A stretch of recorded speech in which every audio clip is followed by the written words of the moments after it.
ഇന്ന് രാവിലെ 5 മണിയായപ്പോൾ എഴുന്നേറ്റത് കണ്ണൊന്നും വിരിഞ്ഞിട്ടില്ല. അത് പെട്ടെന്ന് തന്നെ കുളിക്കാനൊക്കെ വെള്ളം വെച്ച് നമുക്കിന്ന് അമ്പലത്തിൽ പോകണം കേട്ടോ. കാരണം അത്താൻ്റെ പിറന്നാളാണ്. സാധാരണ ഞാൻ പിറന്നാൾ അങ്ങനെ നോക്കാറില്ല, ബർത്ത്ഡേ ആയിട്ടാണ് ആഘോഷിക്കുന്നത്.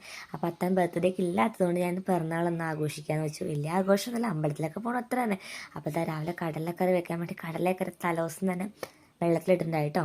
അപ്പോൾ അത് കടലതേ വേവിക്കാൻ കുക്കറിലേക്ക് ആക്കി വെച്ചു. അപ്പോഴത്തേക്കും അപ്പത്തിൻ്റെ മാവ് ഒന്ന് പുളിച്ചോന്ന് അറിയാൻ വേണ്ടി തുറന്ന് നോക്കാറുണ്ട്. എനിക്കിങ്ങനെ അപ്പം ദോശയൊക്കെ മാവൊക്കെ പുളിച്ച് പൊങ്ങിയിരിക്കുമ്പോൾ ഒരു പ്രത്യേക സന്തോഷമാണ് കേട്ടോ. അത് കാണുമ്പോൾ നമ്മൾ കഷ്ടപ്പെട്ട് ഉണ്ടാക്കി വെക്കുമ്പം പിന്നെ പെട്ടെന്ന് കുളിച്ചിട്ട് വന്നിട്ട് നല്ലൊരു ചായ കുടിച്ച്, ചായ ഇപ്പം കുടിക്കാറില്ല, പിന്നെ തണുപ്പൊക്കെയാണ് ചായ കുടിച്ചു. പിന്നെ അപ്പത്തേക്ക് അത്താൻ എഴുന്നേറ്റ് അത്താൻ ചായ കൊടുത്ത് കടലക്കറി പെട്ടെന്ന് സെറ്റാക്കി കേട്ടോ. അത് കഴിഞ്ഞപ്പോഴത്തേക്ക് അപ്പം ചുടാൻ പോകാൻ കേട്ടോ. എല്ലാം ചെയ്ത് വെച്ചിട്ട് അമ്പലത്തിലേക്ക് പോകണമെന്ന് പറഞ്ഞിട്ട് അപ്പമൊക്കെ ചുട്ടു. അപ്പം നന്നായിട്ട് തന്നെ വന്നിട്ടുണ്ട്. ചില ദിവസം അപ്പം ശരിയാവാറില്ല കേട്ടോ. അപ്പം ഇന്നത്തെ അപ്പം എന്തായാലും അടിപൊളിയായി വന്നിട്ടുണ്ട് കേട്ടോ. അത് കഴിഞ്ഞപ്പോൾ അമ്പലത്തിലേക്ക് നമ്മൾ നാരങ്ങമാല കൊണ്ടുപോകാൻ വെച്ചിട്ടുണ്ടായിട്ടോ. അപ്പോൾ നാരങ്ങമാലയൊക്കെ രാവിലെ തന്നെ കോർത്ത് റെഡിയാക്കാൻ വേണ്ടി നാരങ്ങമാലയൊക്കെ സെറ്റാക്കി. അത് കഴിഞ്ഞപ്പോഴത്തേക്കും ഇത് കണ്ടോ, ഇത് മാവിളക്ക് എന്ന് പറഞ്ഞിട്ട് നമ്മുടെ അമ്പലത്തിലെ ദേവിക്കൊരു പ്രധാന വഴിപാടാണ്. നമ്മൾ മാവ് വെച്ച് കഴിഞ്ഞാൽ വിളക്ക് രീതിയിൽ ഉണ്ടാക്കുന്നത്. അപ്പോൾ അതൊക്കെ രാവിലെ ഉണ്ടാക്കി സെറ്റായി നമ്മൾ ഇറങ്ങിട്ടോ. ഞാൻ സെറ്റ് സാരിയൊക്കെ കൊടുക്കാമെന്ന് ഓർത്തത്. അപ്പോൾ അതാണെന്തെങ്കിലും നല്ല മഴ പുറത്ത്. പിന്നെ അതൊക്കെ മാറ്റി പെട്ടെന്ന് തന്നെ ചുരിദാറൊക്കെ ഇട്ട് ഇറങ്ങി കേട്ടോ.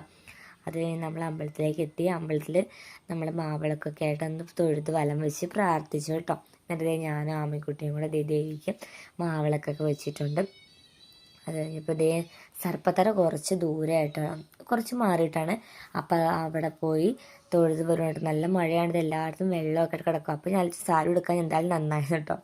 അപ്പോൾ തൊഴുത് വന്നു കഴിഞ്ഞപ്പോൾ ഞാൻ കുട്ടിയൊരു സർപ്രൈസ് എത്താൻ കൊടുത്തു കേട്ടോ. ഇന്നത്തെ ഷീറ്റാണ് ശരിക്കും സർപ്രൈസ്. സാധാരണ സർപ്രൈസ് ചീറ്റി പോകും, ഷീറ്റാണ് നന്നായിട്ട് വന്നു കേട്ടോ. അപ്പോൾ ഒരു എയർപോർട്ടാണ് കേട്ടോ കൊടുത്തത്. അപ്പോൾ ഞാൻ ഈ തവണ ഒരു ഗിഫ്റ്റ് കൊടുത്തപ്പോൾ എനിക്ക് തിരിച്ചൊരു ഗിഫ്റ്റും കിട്ടി.